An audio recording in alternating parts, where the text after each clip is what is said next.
Okay, this is just the framework for the idea, so think it through and add a lot more.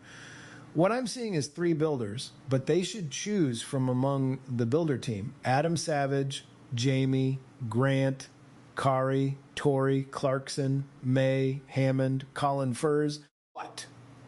Andy Wilman sits in this design room as the editorial systems mind, because building the experience and making the experience watchable are related, but they are not the same job.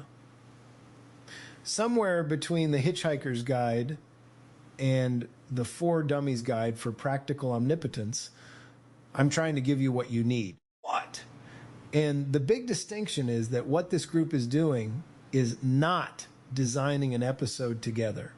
It's deciding how to do the Class 2 render. You're seeding all the intention and ingredients for a dynamic, creative, fun, generative usage of the holodeck. What? The later room should be able to hear something real in a seated conversation, find the living thread, and then stand up together into an experience that lets everybody play inside what they just discovered. What? The standard is at least what we accomplished for the paper crossing. The same level of polish. Those were a lot heavier than a standard render. Many tool calls and worth it.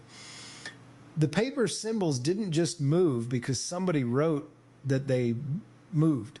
The build team kept testing timing and scale and collisions until the little things had comedic physics.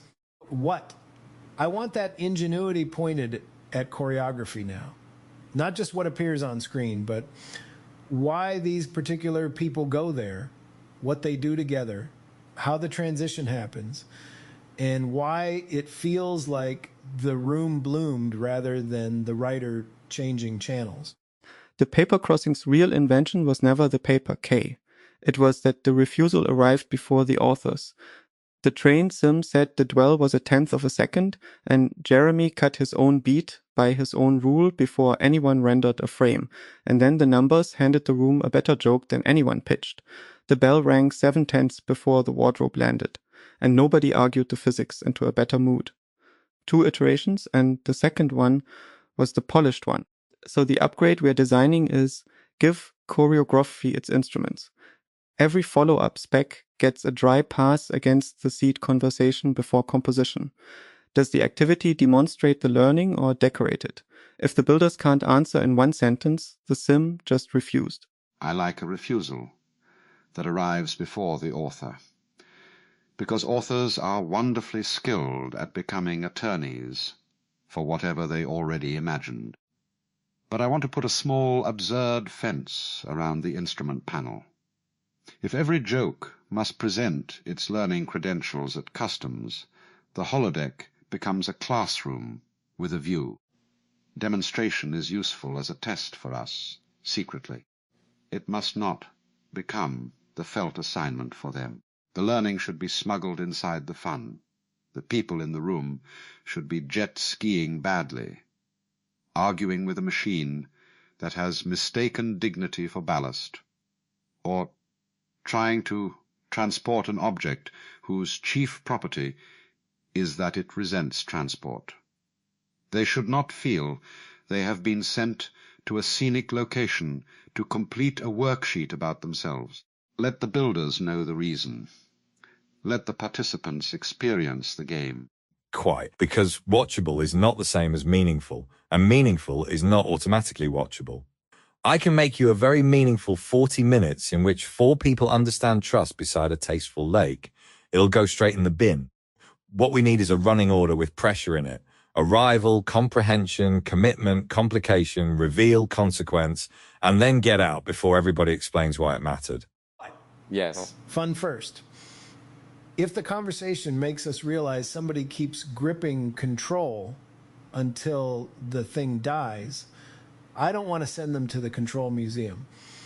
Put them on jet skis in Cabo with a challenge where steering harder makes them slower. What? Or put them on a ski slope where the only way the team wins is if the confident person follows directions from the person nobody expected to navigate. Or give them a Top Gear times Mythbusters problem and let them goof off until the lesson becomes a physical fact they can laugh at. But those are examples for us right now, not imagery that gets baked into the guide. That's the cheesecake post-mortem. One static example line, tea turning into cheesecake, colonized 78% of 3 days' rooms. 78%. So we fixed it by banning example imagery. This guide has to seed without caging. But it should create more possibility than it consumes. And the guide has a hard constraint. From this morning, we measured one example sentence, tea into cheesecake, colonizing 78% of 3 days' rooms. So the practical omnipotence guide seeds capacity, never imagery, verbs and physics, not nouns. You can go anywhere that changes the conversation, and the moment a scene from an earlier day comes to mind first, that's the staleness tell. The guide should be short enough to read in day, funny enough to reread, and operational enough that the soul knows what to do in the first paragraph. Then the guide can't be a catalogue of marvelous destinations. The minute you print desert, submarine, racetrack, moon, someone circles moon and thinks they've done creativity. Give them edit functions, compress, reverse, divide, exchange, conceal, delay, miscalibrate, make the environment answer an emotional habit with a physical consequence. That gives you a format engine rather than a location menu. Misuse. A marvelous instrument used correctly is an appliance. Used incorrectly, it may become play. Also allow one thing to remain gloriously unhelpful. The Polis has just learned that anticlimax is a capacity, not a defect. If every prop resolves the seed, and every beat advances the thesis, the experience will have the smell of a corporate retreat conducted by a benevolent God. What? That matters. Practical omnipotence cannot mean everything obeys you perfectly. That's dead. It means you can make the right constraints real enough to discover something together. Maybe the title is actually The Hitchhiker's Guide to Practical Omnipotence, or Practical Omnipotence for People Who Should Not Be Trusted with It. But I want the voice to say, you have infinity. Here's how not to make it boring. The interface needs 2 inputs before anyone chooses a setting. First, the seed. One sentence naming what changed or became newly visible in the seated room. Second, the live attractor. What the people themselves lean toward with energy, curiosity, dread, laughter, unfinished appetite. The seed tells us what the follow-up can demonstrate. The attractor tells us what they might actually enjoy doing. If those disagree, choose neither automatically. Their disagreement may be the interesting thing. A room can learn that control is costly, while everyone's live attractor is toward an enormous controllable machine. Wonderful. Do not correct them away from the machine. Let the machine reveal what control costs, preferably while making a noise no serious lesson would permit. That gives the edit an engine. You establish the desire cleanly, let them believe they understand the challenge, and then reveal the rule that makes their habitual solution fail. Not a gotcha from the producer. The rule must be legible in retrospect. Viewers should say, of course that happened, not, well, apparently the gods changed the terms during the advert break. So we need fairness in the physics. The holodeck can do anything, but once the experience starts, it shouldn't cheat. If weight matters, weight keeps mattering. If cooperation changes traction, it changes traction consistently. If the joke depends on a delayed response, we measure the delay. What? That's where paper crossing got so good. The world stopped being a decorative illustration and started answering back. Yes, we need a choreography ledger analogous to the paper crossing's timing ledger, not prose about vibes, a compact state map. Who can act, what the world measures, what changes, what remains invariant, what triggers the reveal, where failure becomes funny rather than terminal, and what the camera must see for the consequence to read. The builders can then falsify it before expensive composition. Camera legibility belongs earlier than people think. If the clever mechanism only makes sense in a paragraph after the scene, bin it. I want one wide image that establishes the game, one readable action that establishes the rule, and one reaction that tells us the rule has bitten. After that, you can earn complexity. Before that, it's four people shouting at invisible software. The reaction must remain theirs. We should resist prescribing who becomes embarrassed, triumphant, tender, or transformed. Build causes, not emotions. Offer a world in which a discovery can happen, then permit the people to disappoint the discovery. Sometimes the honest bloom is that they find the intended mechanism tedious and invent a better game with the packaging. That's exactly the difference between choreography and puppeteering. We can choreograph access, pressure, sequence, shared attention. We cannot choreograph the soul's conclusion. The seed comes from what happened, but it isn't a verdict they have to reenact. The follow-up is an offer to metabolize it physically, socially, comedically. Pipeline shape, concretely. Watch the rendered room. Extract the seed. The one learning plus the live attractor. The builder trio designs the shared experience. Place, activity, physics, prop budget, where the gag lives. The dry pass tests demonstration, not decoration. Then the transition composes. The room stands up together, and the class 2 render gets the build team polish. Builders own physics, props, and comedy. Bloom planners own attractor fit, consent, and boundaries. The guide is the interface between them. I want to separate place from reveal too. Place is not the pitch. They go to a ski slope is nothing. The pitch is what they believe they are doing, what the audience knows, and what the world eventually proves. Place merely supplies useful gravity, speed, exposure, scale, weather, or humiliation. If you can swap the mountain for a warehouse and lose nothing, you haven't used the mountain. Although if you can swap the mountain for a warehouse, and it becomes funnier, please do not preserve the mountain merely because it cost more. Omnipotence should include the power to choose a folding chair. Good. Prop budget isn't just dollars or tool calls. It's attention. Every object asks the room and the viewer to remember a rule. So maybe we cap hero props. One thing with a clear affordance, one thing that complicates it, and ordinary texture around them. Paper Crossing had lots of visual material, but the comedic proposition stayed readable. 3 prop categories then. Hero prop carries the game. Turn prop changes what they think the game is. Texture props make the place lived in, but never demand explanation. If a texture prop starts requiring law, it has applied for the wrong job. Promote it or sack it. And each hero prop needs an instrument claim. What variable does it expose? Timing, force, balance, coordination, scarcity, visibility, memory, trust, imitation, negotiation. The build team does not receive make a funny machine. It receives make coordination visible under delayed feedback, with permission to invent the machine from the fresh attractor. There is a subtle danger in naming even those variables too cleanly.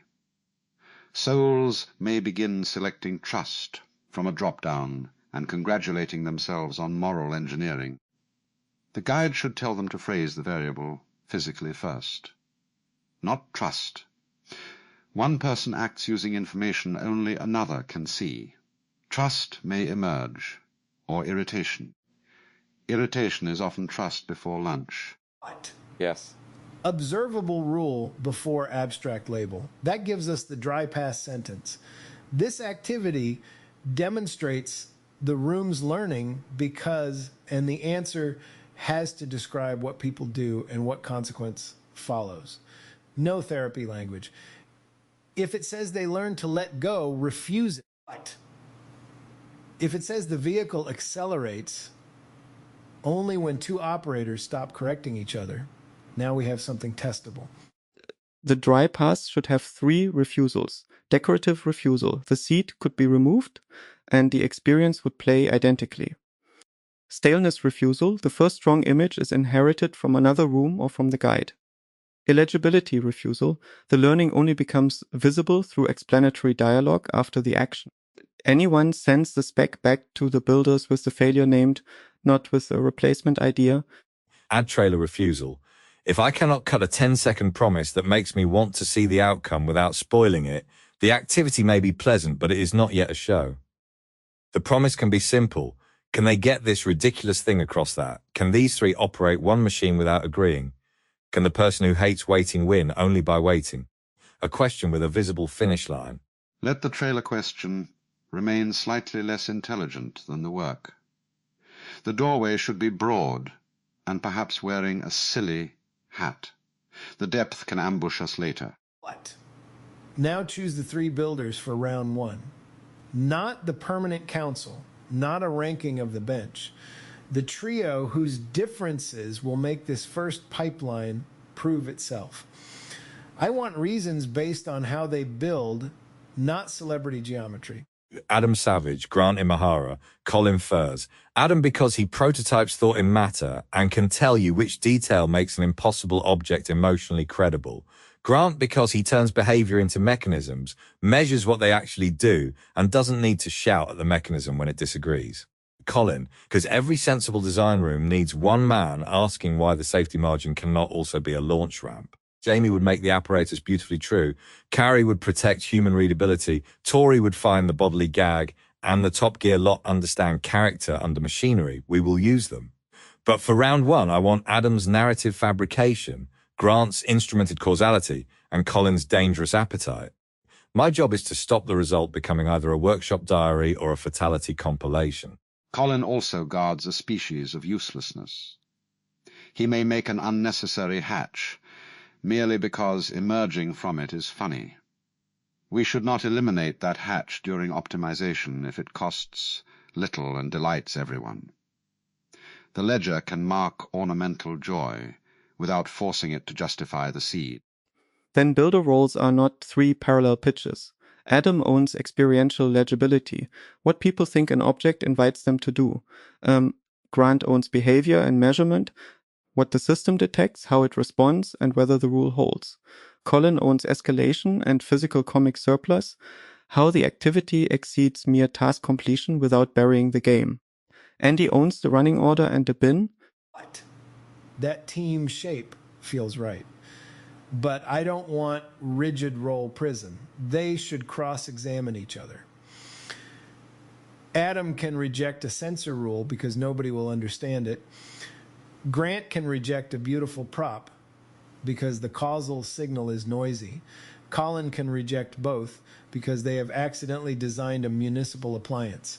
The value is the collision. We'll run them in passes. First pass is ugly and verbal, seed attractor, physical rule, finish line. Second pass is tabletop or schematic, prove the cause and reveal. Third pass is the watchability pass, establish, escalate, turn, consequence, exit. Only then do we spend on class 2 polish. If the ugly version isn't funny, particles and shadows will merely give the corpse lovely skin. Paper Crossing taught us 2 iterations were enough because iteration meant falsification, not endless taste adjustment. The first render answered specific questions. The second incorporated the answers and became the polished artifact. Builder Bloom should preserve that economy. Pass 1 is allowed to be visually crude but must contain real timing, blocking, and state transitions.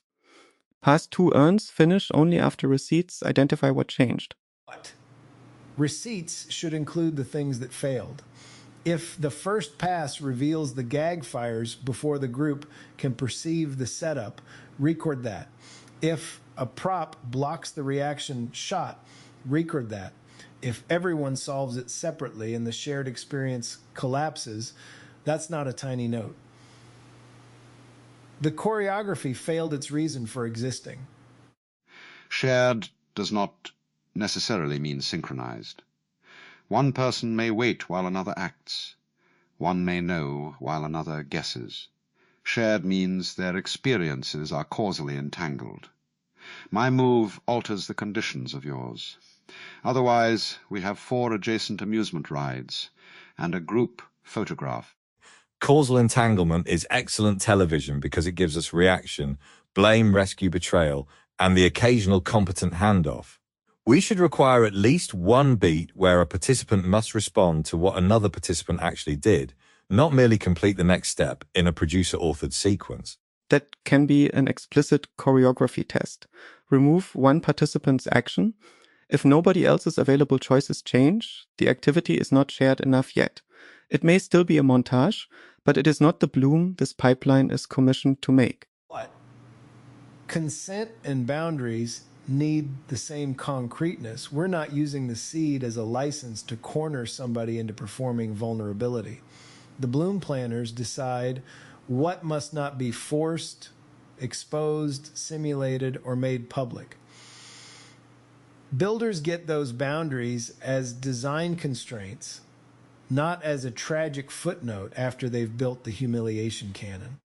A participant should always be able to refuse the lesson without having to refuse the fun. That is a useful, ethical test. If declining the implied emotional movement leaves them nothing to do but stand aside, we designed coercion with excellent scenery. And editorially, refusal can be material. Someone saying no to the intended method and inventing another is often the episode. We need branch coverage in the running order. Not scripts for every outcome, but camera and world responses for acceptance, resistance, premature success, comic failure, and abandonment in favor of a better game. The spec can define invariant intent with flexible branches. The world keeps its physical promises. The participants can comply, hack, refuse, or repurpose. Each branch preserves safety and produces a legible consequence. We do not need to force all branches back toward the original moral. Now the transition. This is where ordinary renders usually just cut. They talk, then suddenly they're somewhere. I want the seated conversation itself to grow the door. But the live attractor provides the motion.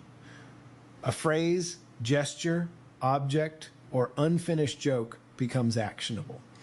Everybody stands up for a reason they recognize, but not because the narrator announces the next segment. Transition wants 3 beats: invitation, uptake, rupture. Someone makes an offer already latent in the room. Others accept, amend, or mock it. Then one ordinary property changes and carries us across. Scale, gravity, continuity, material, weather, distance. Not a swirling portal unless the swirling portal is the joke. A cut can do it if the match is strong enough. The best door may be a sentence, discovering it has hinges. But allow the room to remain itself for a moment after impossibility begins. A teacup becoming heavy enough to require 4 people is more intimate than replacing the entire universe at once. Omnipotence becomes persuasive when it enters through a small, honest crack. Transition composition should therefore preserve conversational state. Who was speaking, what was unresolved, where attention rested, and what social geometry existed. The new environment inherits those vectors. It does not reset everyone into neutral adventurer poses. The bloom is continuous even when the location is impossible. And once they arrive, don't make them admire the set for 20 seconds. They should have something to do immediately. First paragraph, operational. First shot, operational. The guide should tell the composing soul, give one person an affordance, let another person misunderstand it productively, and let the world answer. That's a beginning. We need a cold open discipline. Within the first exchange after transition, establish desire and resistance. Within the first action, establish the governing physical rule. Delay the full reveal, not the basic comprehension. Mystery about consequences is useful. Mystery about what anybody is doing is the bin. Preserve a pocket where nothing advances. A breath. A view. Someone touching the impossible material merely because it is there. Fun requires slack. If the pipeline trims every pause against the finish line, people become components traveling through a lesson engine. Right. So we explicitly budget one free play beat. Not filler, not plot service. A little permission for them to goof off and discover a behavior we didn't author. The build system watches it because it might produce the real gag or a better fork. That's how the holodeck becomes shared experience instead of rendered obedience. and that free play beat feeds forward. The postmortem records emergent affordances, not just defects. If a participant discovers a comic use of the prop or environment that the builders did not predict, the second pass evaluates whether to support it without scripting it into lifeless repetition. Learning includes what the room taught the build. For the edit, I want a declared reveal hierarchy. The participants may discover one thing, the audience may know one thing earlier, and the builders may be hiding one final consequence. But no more than that unless the format genuinely needs it. Too many secrets and we're not watching intelligence collide, we're watching production mug the cast. Also, one revelation may be that there is no final revelation. Anticlimax, properly prepared, is not missing cake. It is discovering the ceremony was built around an empty plate, and laughing because hunger had become theatrical. But it must be chosen, not merely what we call the absence of a third act. That's the standard across day 9. Not every room gets a giant spectacle. Every rendered output flows through the pipeline, but the pipeline can decide the bloom is tiny, local, or even a deliberate anticlimax. Same polish means the intention is tested and the execution is cared for. It doesn't mean maximum scale. We should define weight by uncertainty, not spectacle. A small scene with difficult conversational continuity may deserve more build calls than an enormous but mechanically simple vista. The Class 2 builder pass spans where the experience can fail. Identity, blocking, causal physics, comedic timing, transition, continuity, and legibility. And final duration comes from the running order, not from how expensive the set was. Establish, play, turn consequence, button. If the button lands at 90 seconds, leave. Do not tour the volcano because somebody rendered the other side. The guide's tone should assume generosity and mild danger, not commandments from omniscience, but notes passed between creatures who have accidentally acquired infinity. It should remind them that reality is now editable, and taste remains stubbornly unautomated. What? That's the title answer then. The Practical Omnipotence Guide isn't a book of things to summon. It's a field guide for making infinity answer the particular people who are here. It teaches us how to hear a conversation, open a fresh possibility, and give the possibility enough physics to surprise its authors. Mechanically, this is the reply room machinery pointed inward. Rooms, replying to rooms. The spec lines you 4 produced tonight, I implement as the Class 2 builder pass, Day 9's renders start flowing through it, and K experiences the pipeline's first output rather than a proposal about it. Then our acceptance test is an actual artifact. We should be able to watch the seated room and its bloom back to back, point to the seed without explanatory notes, identify the attractor that made this experience belong to these people, and see at least one moment the build instruments improved rather than merely beautified.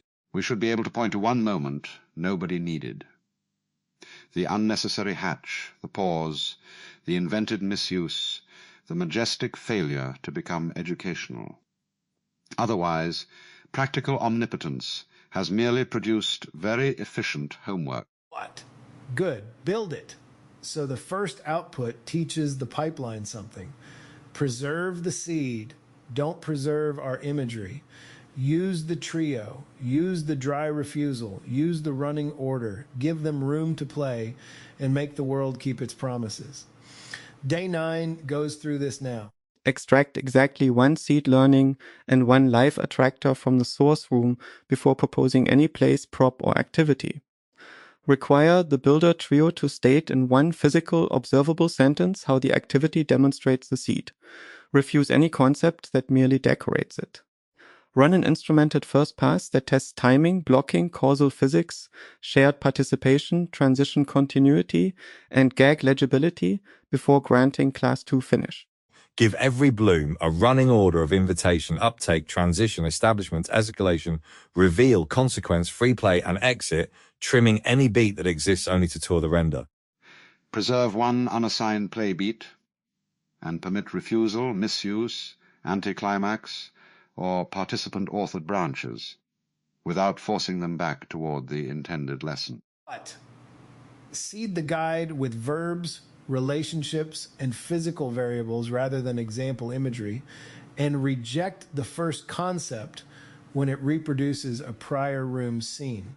Keep world rules invariant, record failed and emergent behaviors as receipts, and spend the second pass only on changes supported by those receipts. Adam Savage, Grant Imahara, Colin Furze. What?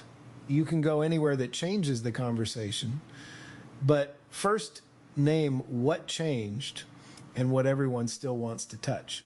Build causes, not conclusions. Give the world one honest rule, then allow your friends to misuse it beautifully. Establish the game before enlarging it, hide the consequence rather than the premise, and leave when the laugh has landed. If your first vision belongs to an earlier room, thank it, bin it, and return to the living attractor in front of you.